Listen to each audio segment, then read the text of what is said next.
Invention et découverte au Moyen-Âge, qui est un vieux rêve, puisque je voulais montrer que le Moyen-Âge n'était pas seulement une période où des chevaliers se tapaient dessus et massacraient des gens, mais une période où il y avait tout un imaginaire scientifique, une envie de faire progresser les choses, d'améliorer le sort des gens, et puis aussi une curiosité de savoir comment fonctionnait le monde.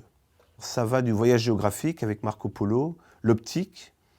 Il y a aussi la chirurgie, les dracars des Vikings. Mais en réalité, les entrées sont plutôt géographiques. La science part d'abord de la Chine, malheureusement peu diffusée. Ensuite, le monde arabe, pour parler simplement, récupère ces inventions et eux les diffusent. Et enfin, l'Occident s'en empare aussi. Et alors là, fait une diffusion, mais en plus commerciale.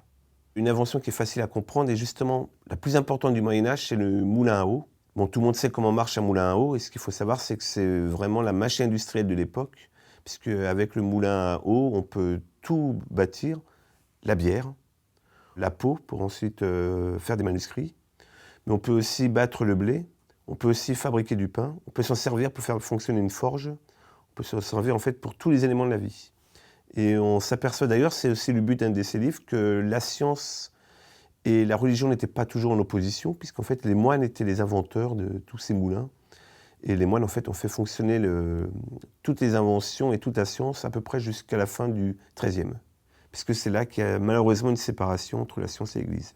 C'est-à-dire que subitement, on considère que le rôle des moines n'est plus de chercher à comprendre, de chercher à innover, mais tout simplement de chercher à faire respecter le message divin.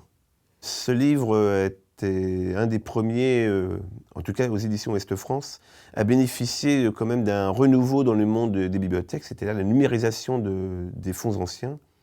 Un tel livre qui m'aurait pris 10 ans il y a encore quelques temps, m'a pris beaucoup moins de temps au niveau iconographique, puisque du coup on dispose de documents rarement vus. Et par exemple, beaucoup de livres du Moyen-Âge, il faut bien avouer, ont une iconographie qui date plutôt du XIVe, même plutôt XVe, voire même des fois XVIe. Alors que nous avons des iconographies qui datent du Xe, du XIe et du XIIe.